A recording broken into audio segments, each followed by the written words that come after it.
देश भर में कोरोना की दूसरी लहर धीरे धीरे काबू आ रही है। सुस्त पड़ती इस रफ्तार के बीच अलग अलग राज्यों में अनलॉक की प्रक्रिया भी शुरू हो रही है। आज से दिल्ली में फैक्ट्रीज खुल रही हैं और कंस्ट्रक्शन का काम भी शुरू हो गया है। हालांकि कई राज्य ऐसे भी हैं जिन्होंने एहतियातन लॉकडाउन को कुछ दिन के लिए और बढ़ा दिया है। देश में लॉक अनलॉक पर पूरी रिपोर्ट आपको दिखाते हैं।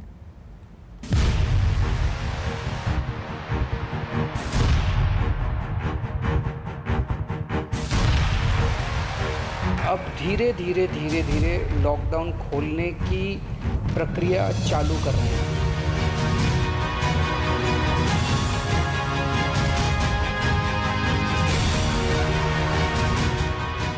कोरोना का ग्राफ नीचे गिरा तो दिल्ली में कारोबार के ग्राफ बढ़ाने की तैयारी शुरू हो गई। रोजाना 1000 से कम मरीजों की संख्या आने के बाद दिल्ली में आज से खुल गई फैक्ट्रियां। अनलॉक होते ही दिल्ली के आनंद पर्वत के इंडस्ट्रियल इलाके में फैक्ट्री मालिकों के चेहरे पर खुशियां लौट आई। इंडस्ट्री इलाकों को खोल दिया जाएगा, यानी कि यहाँ पर कामकाज शुरू हो जाएगा। इस वक्त हम आनंद पर्वत के इलाके में हैं, एक इंडस्ट्री के भीतर मौजूद हैं और यहाँ पर हम देख रहे हैं कि किस तरीके से इंडस्ट्री को दोबारा खोलने के लिए कामकाज को अंजाम दिया जा रहा है। हमारे साथ पुनीत गोयल हैं बातचीत करने के लिए कि लॉकडाउन के दौरान किस तरह की समस्याओं से इन्हें गुजरना पड़ा और आगे क्या चुनौतियां हैं, क्योंकि सबसे बड़ी बात यह है कि आर्थिक समस्याएं तो अपनी जगह हैं ही फिलहाल, लेकिन इंडस्ट्री की शुरुआत हो रही है। इससे कितनी खुशी मिली है तमाम लोगों को? सर, खुशी तो बहुत ज़्यादा मिली है कि भैया अब ये सब खुलेगा, सबके घर बार परिवार चलेंगे, मजदूरों को काम मिलेगा। हमें भी अपनी सब जितना भी इंडस्ट्री को हमने चलाया है इतने दिनों से, हम इसको बच्चे की तरह पनपा रहे हैं, तो ये आगे बढ़ेगा। केजरीवाल सरकार ने औद्योगिक क्षेत्र में कोविड प्रोटोकॉल का पालन करते हुए काम शुरू करने की इजाजत दी है। इसके तहत फैक्ट्रियों में काम और कंस्ट्रक्शन के काम शुरू हुए। इनसे जुड़े लोगों को काम पर निकलने की इजाजत मिली। हालांकि दिल्ली में लॉकडाउन 7 जून तक जारी रहेगा, लेकिन जरूरी सेवाओं को छोड़कर बाकी प्रतिबंध जस का तस रहेगा। कोरोना की तबाही की वजह से दिल्ली में 20 अप्रैल को लॉकडाउन की शुरुआत हुई थी।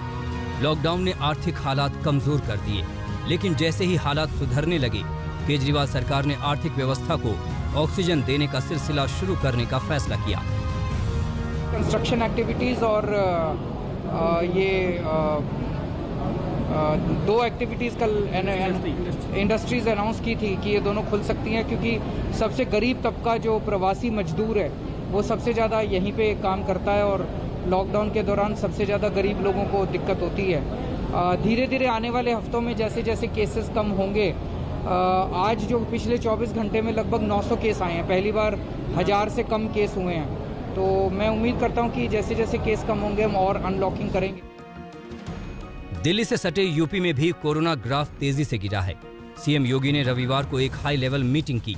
इसमें 1 जून से ढील को लेकर कई फैसले लिए, जैसे 600 से ज्यादा एक्टिव केस वाले शहरों में कर्फ्यू में छूट नहीं, 20 शहरों में कोरोना कर्फ्यू जारी रहेगा, गाजियाबाद, नोएडा, प्रयागराज में कोई छूट नहीं, सहारनपुर, वाराणसी, गोरखपुर में कोई छूट नहीं, सरकारी कार्यालय 50% क्षमता के साथ खुलेंगे, स्कूल, कॉलेज, शैक्षणिक संस्था रहेंगे बंद, शादी समारोह में सिर्फ 25 लोगों को इजाजत, अंतिम संस्कार में सिर्फ 20 लोगों को इजाजत, कोरोना नियमों के साथ निर्माण कार्य को मंजूरी। जनपदों में अभी भी एक्टिव केस 600 से ज्यादा हैं। उन जनपदों में अभी कोरोना कर्फ्यू हम लागू रखेंगे। अगले 1 सप्ताह के लिए इसको लागू रखा है, लेकिन अगर वहां इस दौरान 600 से कम केस होते हैं तो वहां स्वतः ही कोरोना कर्फ्यू समाप्त होगा। और जो कोरोना कर्फ्यू में ढील दी गई है कि वहां पे सुबह 7 बजे से लेकर शाम 7 बजे तक कुछ शर्तों के साथ ढील दी जाएगी। कोरोना के स्ट्रेन को लेकर सियासत के बीच एमपी भी कल से अनलॉक की तैयारी कर रहा है। 5% से कम संक्रमण वाले शहरों में दुकानें सामान्य तरीके से खोली जा सकेंगी। 5% से ज्यादा संक्रमण वाले शहरों में दुकानें शाम 6 बजे तक ही खुलेंगी, जबकि मनोरंजन स्थल, मॉल, स्कूल, कॉलेज अभी भी बंद रहेंगे। शादी में 20 लोगों की इजाजत है। अंतिम संस्कार में सिर्फ 10 लोग शामिल हो सकते हैं। लेकिन सावधान तो पूरे प्रदेश को रहना है, क्योंकि हमको कोरोना के संक्रमण को रोकना भी है और सामान्य जनजीवन बहाल भी करना है कि गाइडलाइन के हिसाब से वो अपने गांव को, वार्ड को, शहर को, जिले को, ब्लॉक को कोरोना कर्फ्यू से मुक्त करने के लिए कौन कौन से कदम उठाना है, कैसे धीरे धीरे अनलॉक करना है, उसके बारे में फैसला लें। वहीं देश के दूसरे राज्यों में कहीं ढील दी गई तो कहीं लॉकडाउन को बढ़ाया गया। राजस्थान में 8 जून तक लॉकडाउन बढ़ाया गया है। पंजाब में कोरोना कर्फ्यू 10 जून तक बढ़ाया गया। हिमाचल प्रदेश में 7 जून तक कोरोना कर्फ्यू बढ़ाया गया। लेकिन कल से दफ्तरों को 30% कर्मचारियों के साथ खोलने का फैसला लिया गया है। पश्चिम बंगाल में 15 जून तक कोरोना को लेकर कड़े नियम लागू रहेंगे। झारखंड में पहले से ही 3 जून तक लॉकडाउन है। ओडिशा में भी लॉकडाउन को 17 जून तक कर दिया गया है। छत्तीसगढ़ में आज तक लॉकडाउन प्रभावी है, लेकिन रायपुर, बिलासपुर समेत 8% से कम संक्रमण दर वाले 9 जिलों में ढील दे दी गई है। तेलंगाना में 10 दिनों के लिए लॉकडाउन बढ़ा दिया गया है। रियायत का वक्त अब सुबह 6 बजे से दोपहर 1 बजे तक हो गया है। तमिलनाडु में 7 जून तक लॉकडाउन बढ़ाया गया। पुडुचेरी में पहले से ही 7 जून तक लॉकडाउन है। केरल में 9 जून तक लॉकडाउन बढ़ाया गया है। हरियाणा में 7 जून तक लॉकडाउन बढ़ा दिया गया है, लेकिन पहले सुबह 7 बजे से दोपहर 12 बजे तक दुकानें खुलती थीं, जिसका समय बढ़ाकर अब सुबह 9 बजे से दोपहर 3 बजे तक कर दिया गया है। दुकानें ऑड इवन के आधार पर खुलेंगी। वहीं शर्तों के साथ मॉल सुबह 10 बजे से शाम 6 बजे तक खुलेंगे। मॉल में आने वाले ग्राहकों की संख्या मॉल के साइज के हिसाब से तय होंगी। तो कुछ छूट देते हुए उसको फिर से दोबारा 1 सप्ताह के लिए बढ़ाया जा रहा है, अर्थात 7 जून तक प्रातःकाल 5 बजे तक। महामारी अलर्ट सुरक्षित हरियाणा, तो इसमें सबसे पहले जो दुकानें खुलने का समय है उसको जो पहले 7 बजे से 12 बजे तक था, कुछ रिप्रेजेंटेशन हमको मार्केट्स के मिले, इन्होंने कहा कि सवेरे चाहे थोड़ा लेट कर दें लेकिन दोपहर तक या दोपहर बाद थोड़ा समय तक और खोला जाए। तो इसका समय बदल करके 9 बजे से और 3 बजे तक ये किया जाएगा। कोरोना की दूसरी लहर ने जिस तरह कहर बरपाया है उसकी किसी ने कल्पना भी नहीं की थी। इसलिए राज्य सरकारें फूंक फूंक कर कदम रख रही है। दिल्ली से पंकज जैन, लखनऊ से कुमार अभिषेक और भोपाल से रविशपाल सिंह के साथ आज तक ब्यूरो। लगभग 1.5 महीने के लॉकडाउन के बाद दिल्ली आज से अनलॉक होना शुरू हो गई है। कंस्ट्रक्शन साइट पर मजदूरों के आने का सिलसिला शुरू हो गया, मगर मुश्किल ये है कि रॉ मटेरियल की दुकानें बंद हैं। अब ऐसे में निर्माण कार्य कैसे होंगे? दिल्ली से सुशांत मेहरा की रिपोर्ट। उद्योग शुरू हो गए हैं और धंधे के साथ साथ जो यहाँ पटपरगंज इंडस्ट्रियल एरिया है वहाँ पर चहल पहल भी शुरू हो गई है।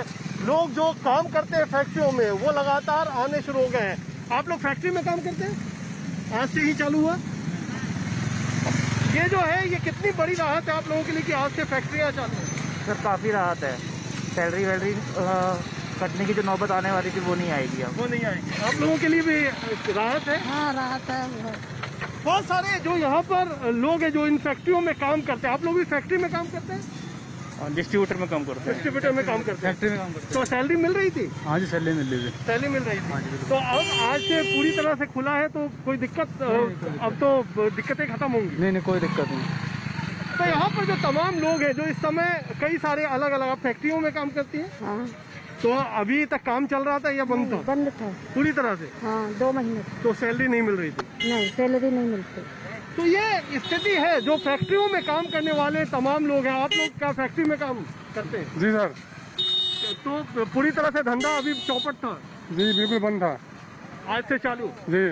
तो कम से कम कुछ राहत है कि? हाँ हम लोग का हिम्मत बनाया सर, जो अब धंधा पानी चालू होगा कुछ कमाई होगा। कमाई होगी। तो ये एक स्थिति है कि फैक्ट्रियों में मजदूर लौटने लगे। आप लोग कहाँ चले गए? यहीं पे थे दिल्ली में? अब आप नहीं कि यहाँ तो बैठे थे घर में। घर में बैठे थे? हाँ जी। तो अब राहत है कि अब कम से कम पैसा आएगा? आज से आया हूँ, काम पर जा रहा हूँ।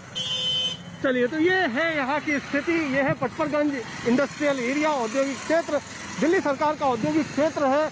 और यहाँ पर जिस तरीके की चहल पहल लगातार दिखाई दे रही है वो ये बताने के लिए है कि कम से कम जो आर्थिक गतिविधियां हैं दिल्ली में वो धीरे धीरे पटरी पर लौटेंगी। लगभग 1.5 महीने के लॉकडाउन के बाद राजधानी दिल्ली आज से अनलॉक होना शुरू हो चुकी है। तमाम कंस्ट्रक्शन साइट्स पर मजदूरों के आने का सिलसिला भी शुरू हो गया है। इस वक्त हम मौजूद हैं प्रीत विहार इलाके में। 1.5 महीने का लॉकडाउन एक बड़ी राहत, कंस्ट्रक्शन साइट्स जो हैं वो अब शुरू हो गई हैं। कितनी राहत मानते हैं? सर देखो राहत तो है, देखो काम शुरू हुआ एक बहुत बड़ी बात है, लेकिन जब तक दुकानें नहीं खुलेंगी तब तक राहत, पूर्ण रूप से राहत तभी मिल पाएगी जब दुकानें खुलेंगी। क्यों? दुकानें कौन सी, क्या आपको किस चीज़ की दिक्कतें जो हैं वो? सिर्फ जो कंस्ट्रक्शन से रिलेटेड शॉप से खुल जाए, बेशक एक शॉर्ट पीरियड में, एक कम टाइम में भी खुल जाए तो उससे भी राहत मिलेगी। रॉ मटेरियल मिल जाएगा? जी जी, रॉ मटेरियल। और सुबह से ही जब तमाम ठेकेदार और मजदूर भी पहुंचना शुरू हुए हैं, ये बताइए कि राहत मानते हैं? काम धंधा शुरू हो चुका है, 1.5 महीने बाद लेबर को भी पूरा मैनेज करना पड़ रहा था, कितनी राहत? सर राहत तो मिली है, लेकिन दुकान नहीं खुली है तो माल ही नहीं आ पा रहा, तो काम कहाँ से होगा? निर्माण कार्य तो हो नहीं पाएगा, आगे वही हाल रहेगा। जब माल आएगा, कोई पत्थर आएगा, सीमेंट आएगा, मटेरियल आएगा, जब भी तो कोई कार्य हो पाएगा, निर्माण कार्य। इसलिए दुकान खुलना जरूरी है। यानी ये स्थिति जो है वो साफ तौर पर फिलहाल राजधानी दिल्ली के अंदर नज़र आ रही है। एक राहत ज़रूर मिली है, लेकिन एक परेशानी भी जो है वो तमाम कंस्ट्रक्शन साइट्स पर जो बिल्डर्स हैं उनके लिए ये भी परेशानी है कि वो चाहते हैं कि सरकार जल्दी से जल्दी रॉ मटेरियल्स की शॉप्स भी खोले, ताकि कंस्ट्रक्शन वर्क को जो इजाज़त मिली है वो आगे भी तेज़ी से काम बढ़ सके। कैमरा पर्सन नासिर खान के साथ सुशांत मेहरा, दिल्ली आज तक। अनलॉक की तैयारी तो शुरू हो चुकी है, लेकिन इसमें सावधान रहने की भी बेहद ज़रूरत है, खासकर उन राज्यों में जहां ढील दी जा रही है, क्योंकि लोगों की लापरवाही फिर से भारी पड़ सकती है। दूसरी चिंता यह है कि फिलहाल वैक्सीनेशन की रफ्तार भी धीमी है और इस रफ्तार से सभी लोगों को टीका लगाने में लंबा वक्त लग सकता है, और ऐसे में खुद ही सावधानी यानी बचाव सबसे बड़ा हथियार है।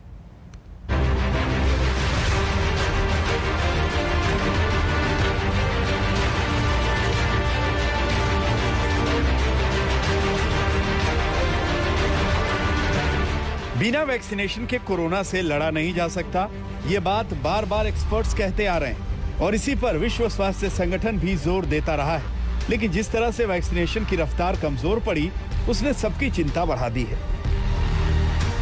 WHO ने कहा कि यह महामारी तब तक खत्म नहीं होगी जब तक 70% आबादी को टीका नहीं लग जाता, क्योंकि बड़ी चिंता इस बात की है कि वायरस अपना रूप बदलकर ज्यादा संक्रामक और ज्यादा खतरनाक बन रहा है। इसी से कोरोना की एक के बाद एक लहरें आ रही हैं, लेकिन कोरोना की इन लहरों को बेअसर किया जा सकता है अगर बड़ी आबादी का वैक्सीनेशन जल्द से जल्द किया जाए। डोज के हिसाब से देखें तो जनवरी से शुरू हुए वैक्सीनेशन में भारत ने 4 महीने में अब तक 21 करोड़ से ज्यादा टीके लगाए हैं, जो चीन और अमेरिका के बाद सबसे ज्यादा है। लेकिन आबादी के हिसाब से देखें तो भारत में अब तक करीब 4 करोड़ 45 लाख लोगों को ही दोनों डोज लगी हैं, यानी 3.1% आबादी का ही वैक्सीनेशन पूरा हो पाया है, जबकि 16 करोड़ 76 लाख लोगों को एक डोज लग गई है, जो 135 करोड़ की कुल आबादी का 15% के करीब है। यानी इस आंकड़े को 70% आबादी तक पहुंचाना बहुत बड़ी चुनौती है, वो भी तब जबकि भारत में तीसरी लहर का सीधा खतरा है और वैक्सीन की बहुत बड़ी किल्लत है।